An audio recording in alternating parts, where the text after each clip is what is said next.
Okay. All right. So, hello. My name is George Minawata. I'm a volunteer pulmonologist for the MAVEN Project. Thank you all for attending and being part of the MAVEN Project. I especially want to thank our friends and partners at the Duffy Health Center who serve the greater Cape Cod community for hosting today's session. Our speaker today is Dr. Charles Schulman. Dr. Schulman was an assistant clinical professor of medicine at the Harvard Medical School from 1988 until 2016. He is currently a corresponding member of the faculty of Harvard Medical School and a senior physician at the Beth Israel Deaconess Medical Center in Boston.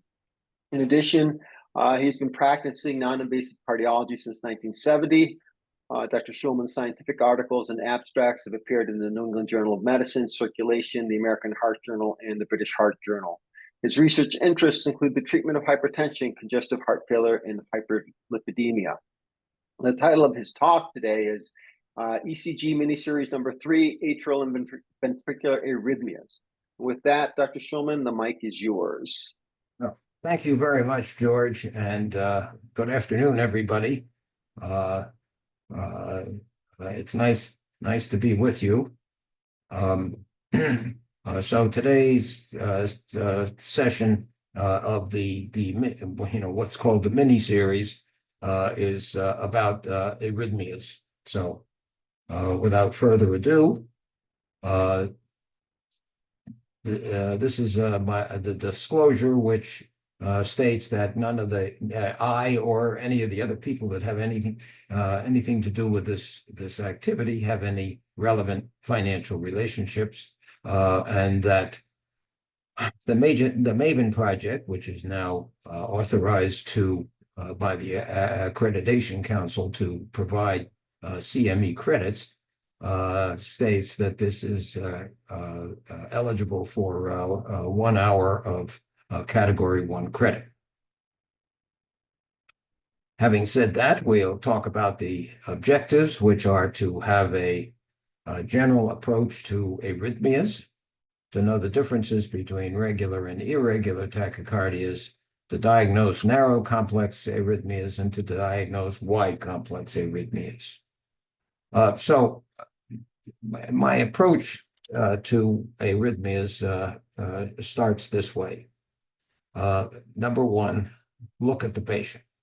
There's really no substitute for looking at the patient. But in this regard, what I mean is the patient hemodynamically stable? If the patient is not hemodynamically stable and has a tachycardia, you may need to cardiovert that patient regardless of the rhythm. If the patient is stable, then you have an opportunity to do further testing like ECG or possibly echo, and that's what I mean by the second part of the look at the patient aspect of things. Does the patient have structural heart disease? So if there are arrhythmias, you might want to know that. Does the patient have valve disease? Does the patient have myocardial disease? Does the patient have other things which might influence the importance of a given arrhythmia? Then look at the ECG. And we advise a systemic approach to arrhythmia interpretation. This is this approach. This approach is advocated by Ken Grauer in his ECG blog, and makes a lot of sense. 5 key parameters: watch your P's and Q's, and the 3 R's.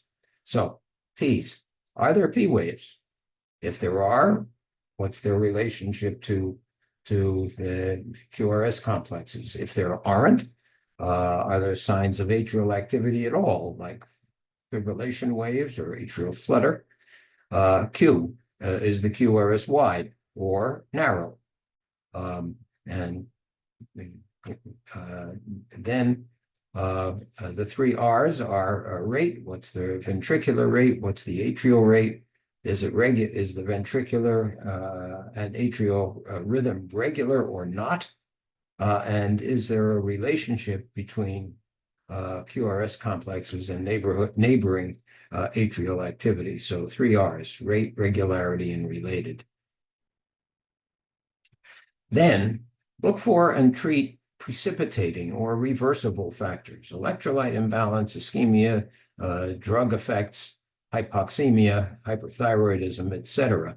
And only after all of that treat the arrhythmia if necessary, because some arrhythmia is not necessary to treat.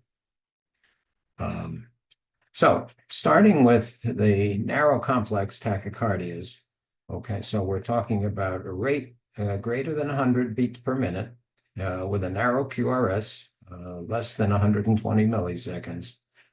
They can be divided into regular and irregular. The regular tachycardias include sinus tachycardia, atrial tachycardias, AV nodal reentrant tachycardias, AV reentrant tachycardias, and atrial flutter. Irregular tachycardias include atrial fibrillation. Some forms of atrial flutter are irregular, although if it's true flutter, there's some regularity to the irregularity. And multifocal atrial tachycardia, which is not very common, but needs to be differentiated from atrial fibrillation. And we'll show you examples of that.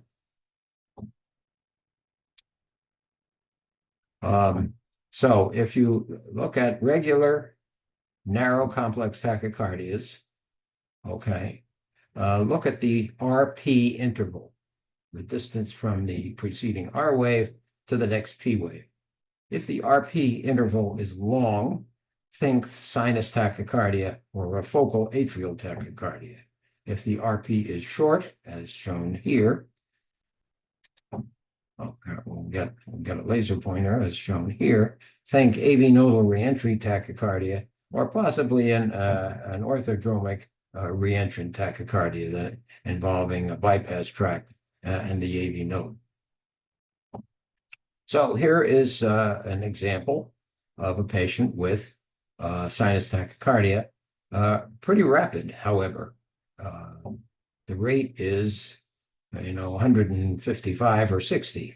It's pretty fast, okay? But you can see here, if you look at lead 2, for example, or the lead 2 rhythm strip, there's a P wave before every QRS, and the RP interval is long. So this is sinus tachycardia. It begins slowly in response to a physiologic need, and it is only momentarily slowed or by a vagal maneuver or unaffected. That is one of the differentiating factors between sinus tachycardia and any of the supraventricular tachycardias. If you're dealing with an SVT, begins abruptly. The rate is somewhere between 160 and 240, and anything they're usually reentrant tachycardias, and anything that interrupts the reentry circuit will interrupt the arrhythmia. So here is a 76-year-old man who was in the hospital with acute leukemia, being treated for his acute leukemia. And one day he triggered the alarms for a high heart rate, and here is his electrocardiogram. Okay, so here is a regular narrow complex tachycardia. The ventricular rate is faster than 150, probably 160 or 165. And you can see P waves, can't you? They're in lead 2. And they're here in lead AVF, right? These negative P waves with a long RP interval. Okay, is this sinus tachycardia? No. If it were sinus rhythm, the P wave would look like that. But here, this is an atrial tachycardia with P waves that are inverted, meaning they're inverted in 2, 3, and AVF, meaning they're traveling superiorly okay, toward, away from the foot, toward the head. That's proven because here he is back in sinus rhythm, and you see that his P waves are positive in 2, 3, and AVF, which means that this is indeed sinus rhythm. So let me just show you this quickly. See here the negative P waves, and here is his, back in normal rhythm. Now I was talking about reentry, and for those of you who are not familiar with reentry circuits, they're a common cause of arrhythmias. So if you, the reentry circuit is something like this. In the AV node, we're now talking about AV nodal reentry. In the AV node, there's a fast track and a slow track. Impulse comes from the SA node down here. It travels down the fast pathway.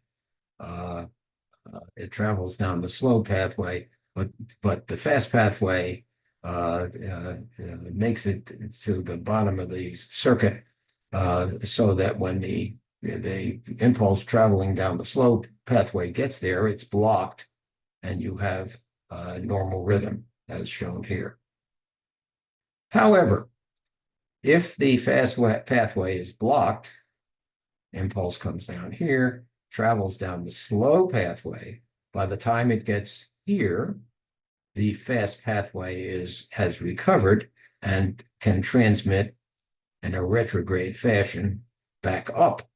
And then by the time it gets here, the slow pathway is recovered, and you get a circular kind of movement. The British call it a circus movement, not because there were clowns involved, but because it's similar to the roundabout in Piccadilly Circus. And what that leads to is negative P waves that are positive, follow the QRS, and are positive and lead V1, okay, for AV nodal reentry tachycardia. Now, you can have reentry for other arrhythmias too. Here's typical flutter. And here's a scar reentry circuit. So you can have reentry circuits not only in the AV node, but in other tissues as well. And here's an example of AV nodal reentry tachycardia. You notice that there's something after the QRS that resembles an R wave, right? Except that it's not. It's really a retrograde P wave. Okay, and if you treat that patient with adenosine, you notice that these things disappear.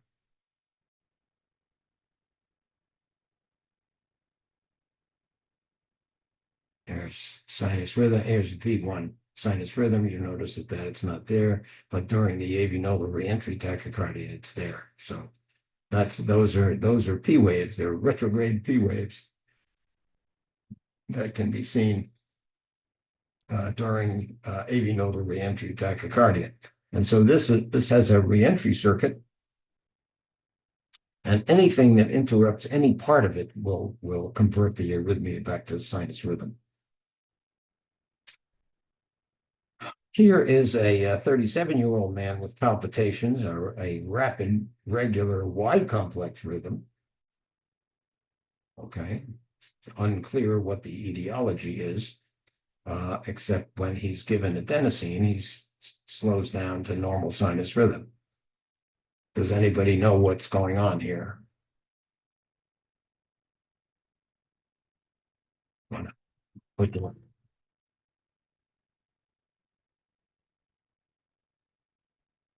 Put your answers in the chat.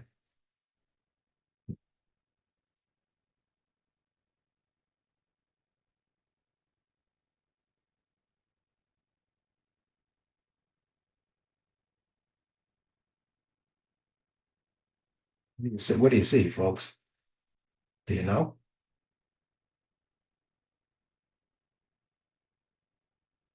Uh, Aberrancy. Well, not really. What you see is a wide QRS with a slurred upstroke and a very short PR interval. This is Wolff-Parkinson-White syndrome, which is what this is. And the reentry takes place using the AV node. So this represents pre-excitation. It's called, WPW is called pre-excitation, and there's what's called a bypass track. Okay, so here's pre-excitation. The impulse travels down the AV node, but travels faster down the bypass track. And so what you get is a short PR interval and a delta wave. Okay, so there are two kinds of AV reentry tachycardias. One is where the impulse travels down the AV node and back up the bypass tract, or like in my example, down the bypass tract and up the AV node.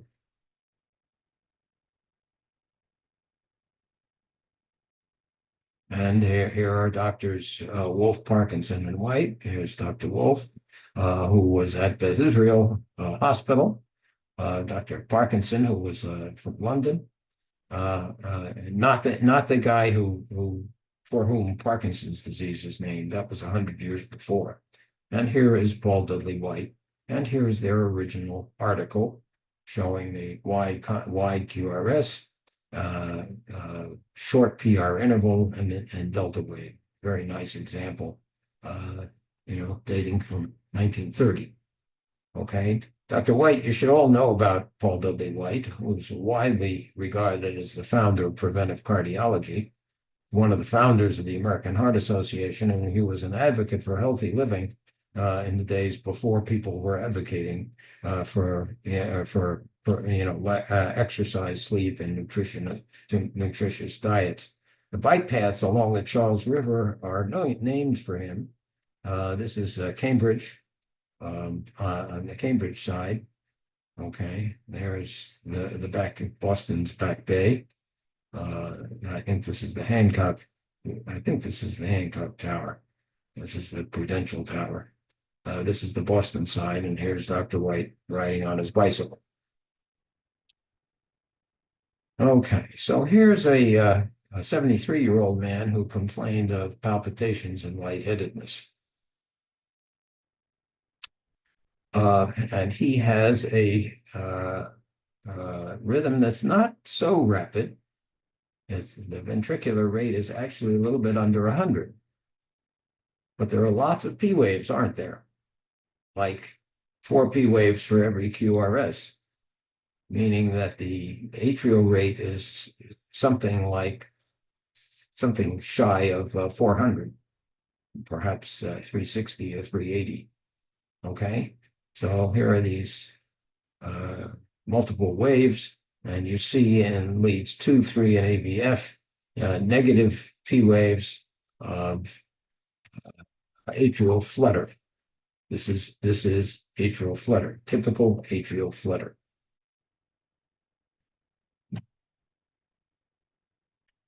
And here he is again with the same flutter pattern. But here the conduction is 2 to 1 instead of 4 to 1. So the rate is 150, better than 150, probably 160 or so.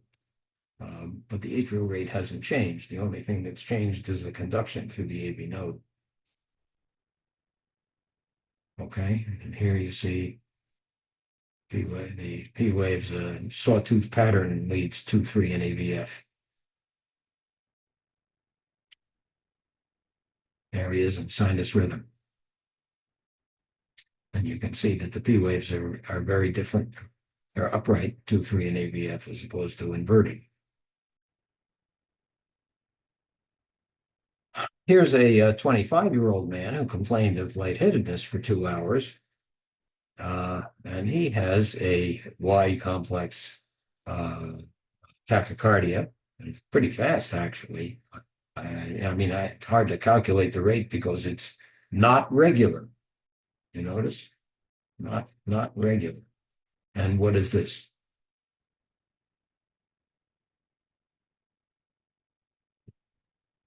This is atrial fibrillation. Oh, we have somebody. Okay.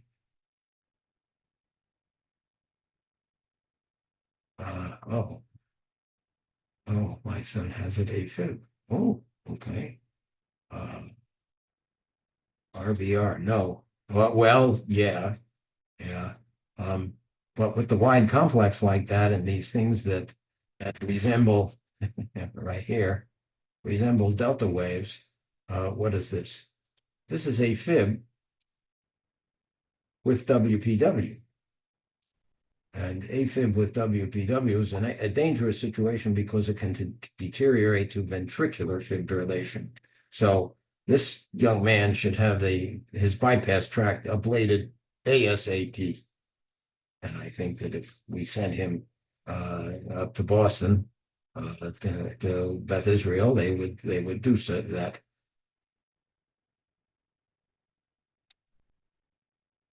Okay, here is which is sort of an introduction to the next line of arrhythmias. Here's an 81-year-old lady who came into the clinic for an urgent visit complaining of a cough, and her daughter requests an antibiotic. The medical assistant was pretty sharp that day, and she recognized that there was an irregular tachycardia, so she did an ECG. And what does this show?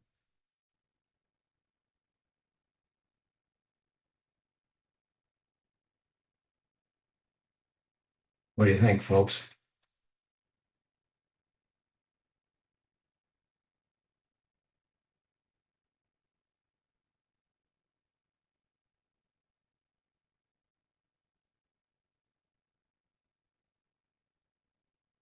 Irregular, wide, narrow, complex tachycardia. Okay, irregular, narrow, complex with no P waves. Maybe these things are P waves. Maybe. This is atrial fibrillation. An irregular, narrow, complex tachycardia like this. I mean, it has to be AFib.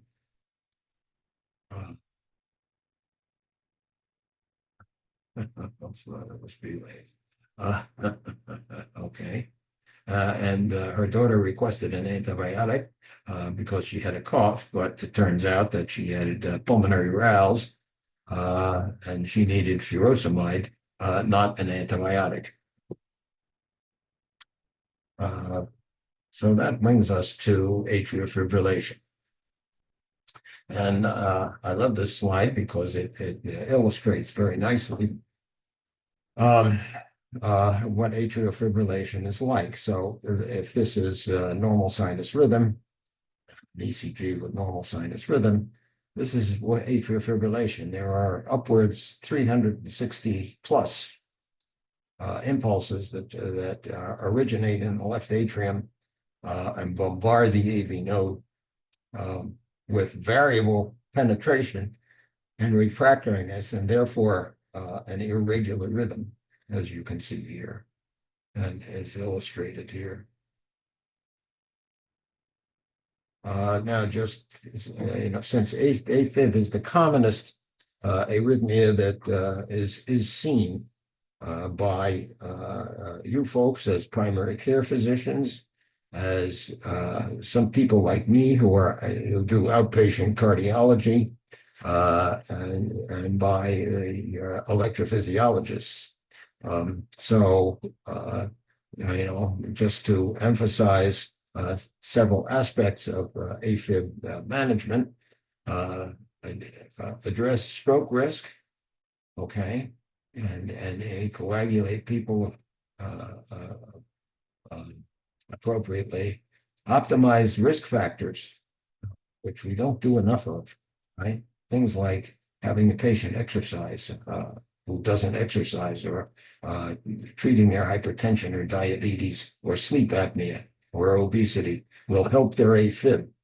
And then symptom management, meaning, controlling the AFib burden. AFib burden is the percentage of the time that you're in AFib as opposed to sinus rhythm. Okay, so consider either rhythm control or rate control.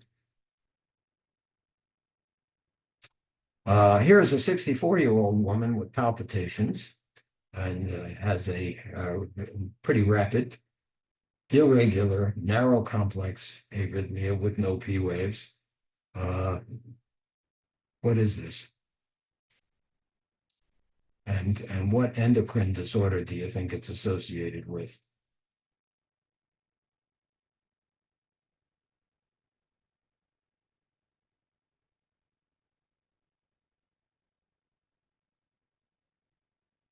Hyperthyroidism is the answer.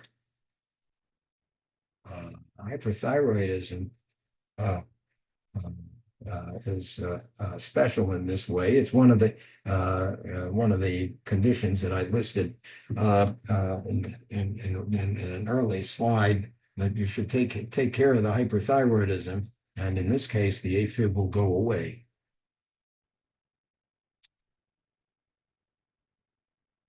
Now, this is multifocal atrial tachycardia, which is a rapid, irregular, narrow complex rhythm.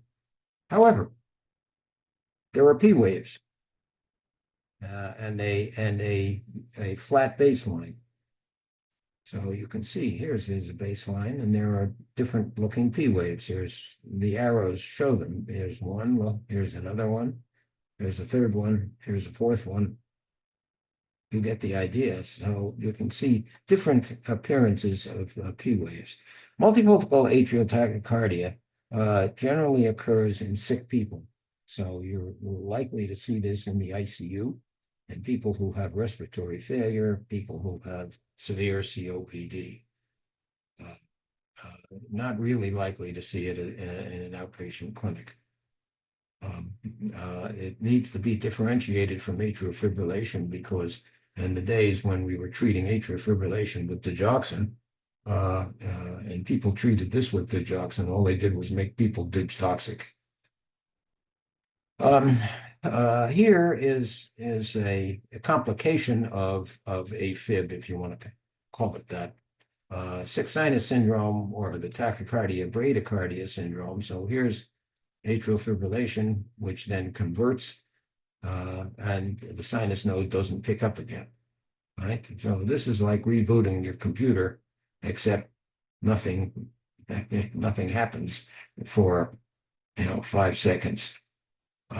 Not a good thing. You can't treat the AFib unless you have a pacemaker, because anything you give to slow the rate in AFib will make the rate, these conversion pauses much too long, and can lead to syncope and other side effects. So here is a 68-year-old woman who complained of shortness of breath and palpitations for a week. Her history is that she had hypertension, or she has hypertension. She has chronic kidney disease with a serum creatinine of 2.5, and she has coronary disease with a previous stent. And so here she has you can't be certain, but it's an irregular, narrow complex tachycardia with no visible P waves. Okay, so what is this arrhythmia?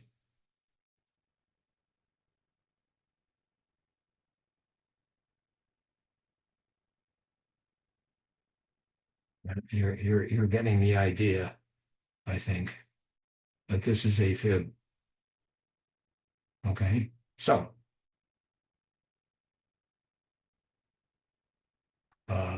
she's anticoagulated and then cardioverted to normal sinus rhythm and feels great. 6 months later, however, symptomatic AFib recurs. So she started on sotalol, an antiarrhythmic drug, for the maintenance of sinus rhythm. And then she's cardioverted again. She feels well, so she's back in sinus rhythm. So she feels the difference between AFib and sinus rhythm. Some people don't, but she did. Um, and so except she came back after having two syncopal spells. And this ECG, what does this ECG show? Well, it shows sinus rhythm. I'll give you that at a normal rate. But what's the striking feature of this ECG?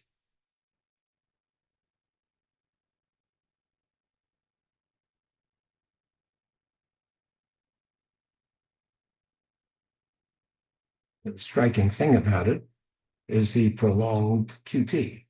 Look how long the QT is, right? Normal QT is less than half of the RR. This QT is more than half of the RR. So there's a prolonged QT, and what's the most likely cause of the syncope? Sick sinus syndrome, monomorphic VT, torsade de pointe, recurrent AF, GI bleeding, or stroke. What do you think, folks?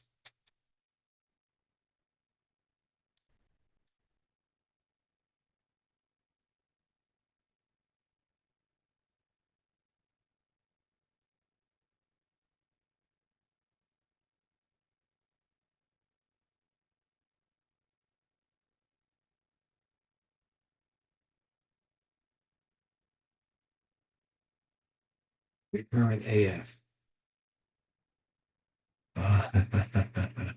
VT or torsade. Well, monomorphic VT, George, or torsade? The answer is right. Prolonged QT prolongation. And the answer is torsade, right? Torsade de pointe, twisting of the points.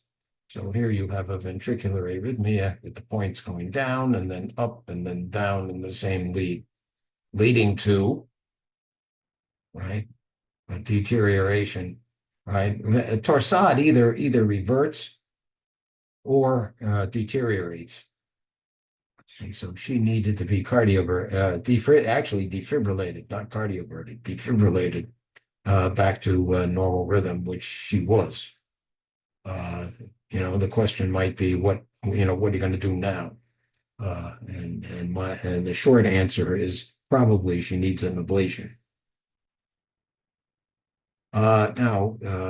We went over this the last time, but so I'll not spend a lot of time on it. But there are some clinically recognizable risk factors for torsade, including hypokalemia, hypomagnesemia, hypocalcemia, the use of QT prolonging drugs, which is what caused this lady's problem, using more than one QT prolonging drug, heart disease, heart failure, advanced age, etc.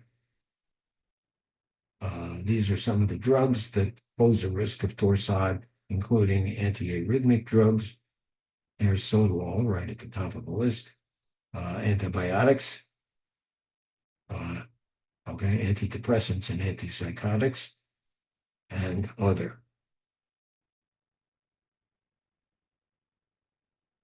So, right, the actual list, this is a very brief set of examples. The actual risk is like a page and a half. The listing is a page and a half, single spaced. Okay. So turning to ventricular arrhythmias, which that's what was my introduction to ventricular arrhythmias. Look at the ECG characteristics of what I've called funny looking FLBs, funny looking beats. Are they really ventricular? Are we dealing with PVCs versus PACs with aberration? Are we dealing with, in wide complex tachycardias? Are you dealing with ventricular tachycardia versus supraventricular tachycardia with abnormal conduction? And so here are examples of PVCs. Here's single and bigeminy. Here's a couplet. here, this is trigeminy. This is now 4 in a row counts as VTAC. Okay. PACs can be either conducted, non-conducted, or conducted with aberration, and we'll talk a little bit about that next. So what we're talking about is what's called the Ashman phenomenon, aberrant ventricular conduction due to refractoriness of the right bundle. So here's a person with atrial fibrillation, and you notice that there's one abnormal beat here, right? Has a right bundle branch block appearance, okay, following a long RR interval. There are three fates of a PAC. If you consider this to be the QRS and this to be the recovery periods of the left bundle and the right bundle is longer than the left. Then if this is the QRS, a PAC that lands here, where number 3 is conducted normally. A PAC that lands here, where number 1 is not conducted at all, and a PAC that lands here in the middle is conducted with a right bundle branch block appearance, which is what this is. Now, the QT interval or the recovery period is dependent on rate. So the faster the rate, the shorter the QT interval. So at this rate, these are the recovery intervals, and R3 is conducted normally. At this slower rate, these are the QT intervals, and R3 landing the same distance from R2 is now conducted with a right bundle branch block, which is what you see right here. So this is true aberration. This is aberration. Now, when we talk about wide QS complex tachycardias, we need to make a differential diagnosis, and the recommendation is by Peter Zimmerbaum, who's the chief of clinical cardiology at Beth Israel, and an expert on atrial fibrillation, it turns out, is that you treat unstable patients as if the rhythm is VT until proven otherwise. So if you have a rapid, wide complex rhythm, assume it's VT until proven otherwise and act accordingly. Now, is the rhythm regular or not regular? I showed you one that was not regular, which was AFib. I showed you another one which was not regular, which was polymorphic VT. If it's regular, then that's monomorphic VT, and in 80% of people, or 80% of the time, monomorphic VT will be wide complex rhythms that are perfectly regular will be monomorphic VT. What is the QRS axis? Right, and there's this northwest axis, right? The QRS complex is negative in lead 1, negative in lead AVF, which strongly favors VT. Is there AV dissociation? Is there a history of heart disease or arrhythmias? We often use the Brugada algorithm, which is whether or not there's an RS present in the precordial leads. If there is, then there may not be VT. It is the R to S interval, the beginning of the R wave to the nadir of the S wave, greater than 100 milliseconds. If it is, it's VT. If it's not, you look for AV dissociation. If you can see AV dissociation, which you can't always see, then yes, that's VT. If not, is there a typical bundle branch block? There are some morphology that help you to decide whether it's VT or supraventricular tachyarrhythmia. in a patient who happens to have a right bundle. The typical RSR prime would favor that, okay, as opposed to this appearance in lead V1. At the same time, if you see this in AVF, that's VT. That's not aberration or an SVT with abnormal conduction. With left bundle branch block, a narrow R wave, and a prompt downstroke suggests abnormal SVT with abnormal conduction, as opposed to VT, which would have a fat R wave and a splintered QRS. Again, if you see this in V6, that's VT right there. Okay, right?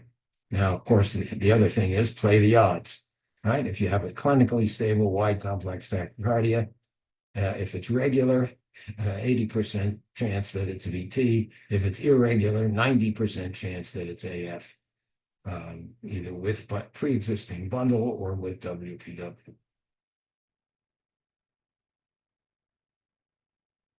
Okay, and here's a listing of the common causes of a monomorphic regular wide complex tachycardia of uncertain etiology. Right? The commonest is VT. The second is VT. Numbers 3 through 8 are also VT.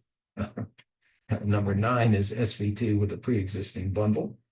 And number 10, a distant tense, is SVT with aberrant conduction. Okay, so here is a patient with a regular wide complex tachycardia with a right bundle.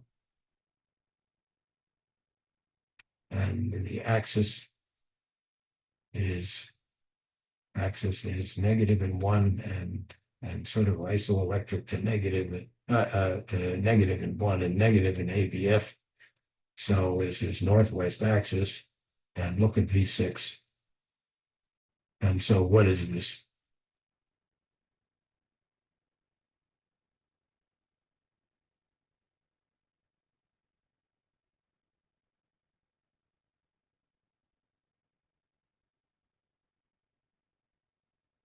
This is monomorphic VT, right? This is a monomorphic VT. And here is VT with fusions and capture beats. So here's this wide complex rhythm. The red arrows show P waves, and you notice that the atrial rate is slower than the ventricular rate. And when the P wave gets to the AV node, when an atrial depolarization gets to the AV node,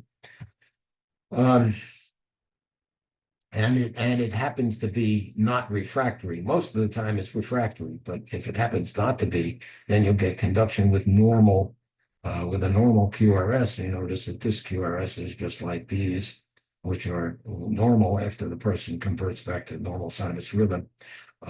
So this is what's called a capture beat. A fusion beat is where it's sort of a mixed conduction, where two impulses are meet in the same chamber. So it's half, not halfway, but in between the tachycardia and the normally conducted beat.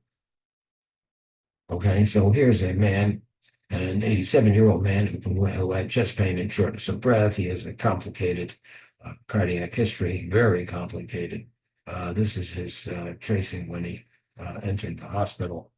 It has a right sinus rhythm clearly and a right bundle branch block. Okay. He had a positive troponin. His BNP was high, so he had heart failure. He has severe 3-vessel disease, which is why his ECG looks like this. And he received a stent to the LAD and to the obtuse margin.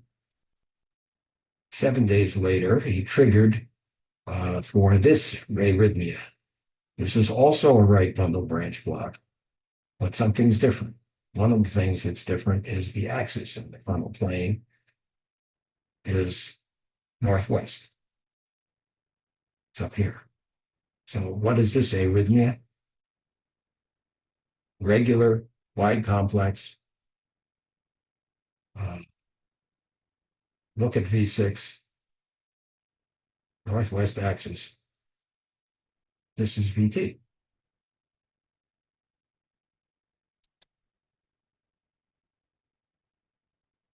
Yeah, this is VT.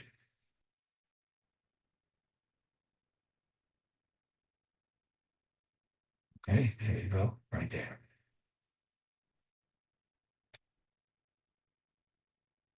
Now here is an 85-year-old woman with severe aortic stenosis who presented with syncope and this regular wide complex rhythm with a right bundle.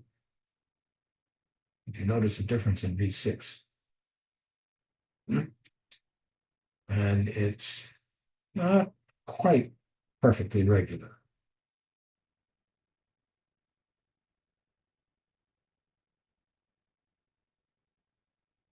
This is her previous ECG showing a right bundle in sinus rhythm. So what is this? This is AFib, all right, with a rapid, wide, complex tachyarrhythmia, okay, in a patient who happens to have a right bundle. So SVT with abnormal conduction. Now, what's going on with this 67-year-old man? Here you have, follow along here, you have P waves, right? And then you lose them, and then you get them back again. And this is a wide complex rhythm at a slow rate. And what this is an accelerated idioventricular rhythm. It's a ventricular rhythm, where the ventricular rhythm speeds up and usurps the sinus rhythm as it slows down, and when the sinus rhythm picks up again, then it captures again. And this has similar characteristics to ventricular tachycardia, except it's at a very slow rate, and it's not necessary to treat this. And so with that, we look at the patient, we look at the ECG, we look for and treat precipitating or reversible causes. We treat the arrhythmia if necessary. Don't forget to prevent thromboembolism in atrial fibrillation, and no drug toxicities. And so this fellow's monitor is interpreted as showing clogged arteries between 6 and 9 a.m. and 4 and 7 p.m. on weekdays. Thank you very much.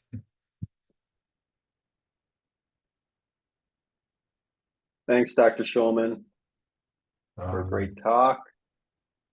Very entertaining, very informative. Are there any questions? Again, you can use the Q&A or the chat function, or you can raise your hand if you want.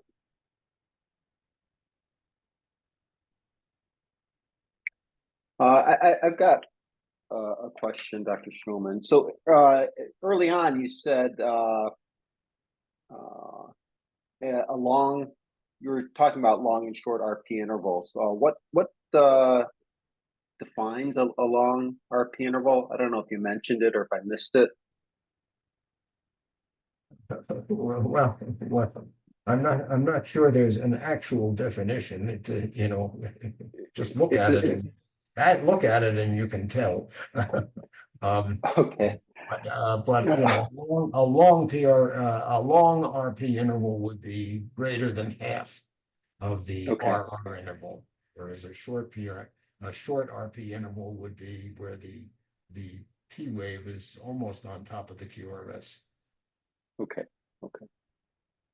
All right. And then could Could you speak to, so in terms of drug toxicities, I mean, we prescribe Z-Paks all the time.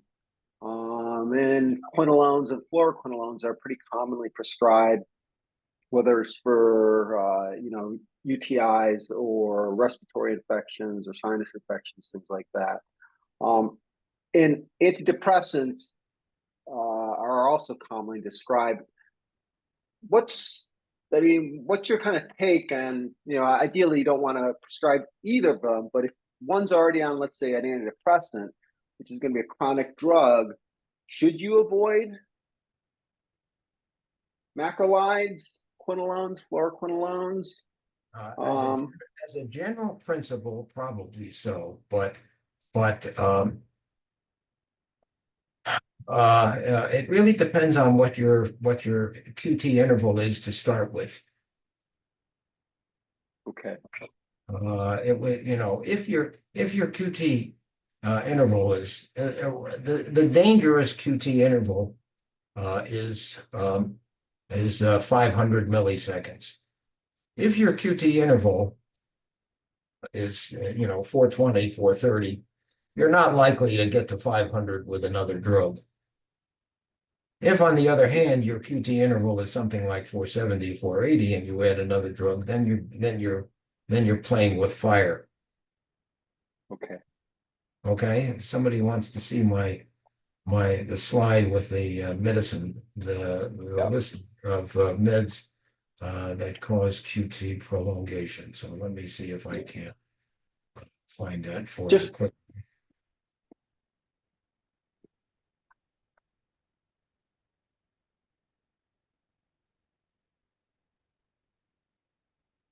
There you go.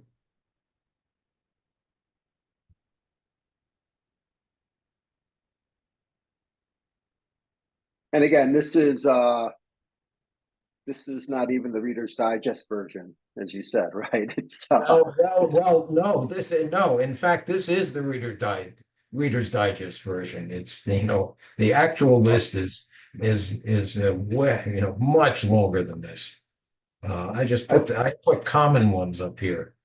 Yeah, I thought it might be the footnote version because the list was so long. It sounds like right. A potential. Yeah, the list is really very long.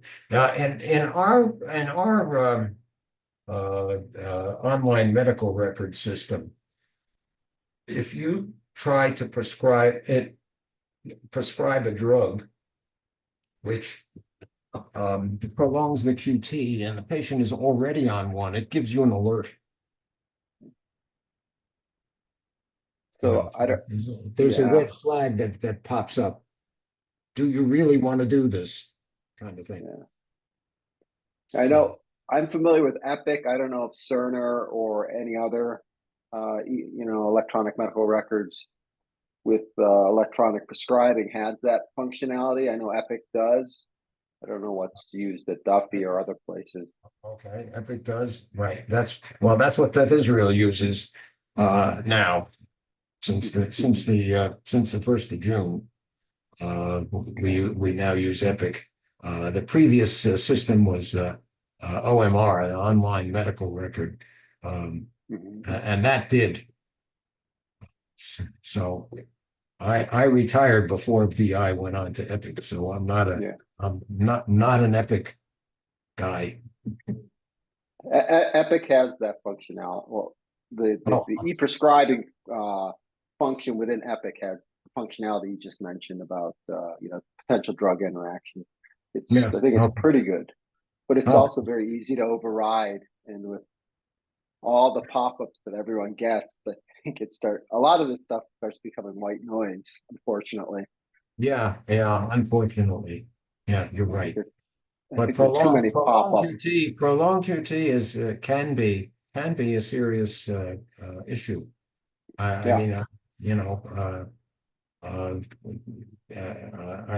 had a patient not too long ago who had who developed COVID, and then he recovered, but he had worsening heart failure, and came into the Beth Israel and had the ECG had a prolonged QT, and the chest X-ray was read as heart failure cannot rule out pneumonia. So somebody in the ER gave him azithromycin, and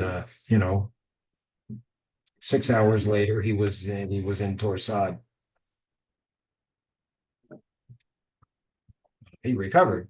It was recognized, and he recovered quickly. But that sort of thing can be difficult. Yeah. Other questions from the audience for Dr. Schulman? Oh, Duffy uses Epic, says Lisa Jones. Yeah. Oh, okay. Lisa, if you are on this, can you stay on after everybody else leaves? I'd like to chat with you for a minute. All right. Well, if there are no more questions, I'll end the recording and end this session. Again, Dr. Schulman, thanks again for a great talk, and to the Duffy Clinic for hosting this session. Please fill out the survey that you'll be getting, and thanks again, and we'll see you next time. Take care. Have a good rest of your day. Thank you. Thank you. Lisa, are you there?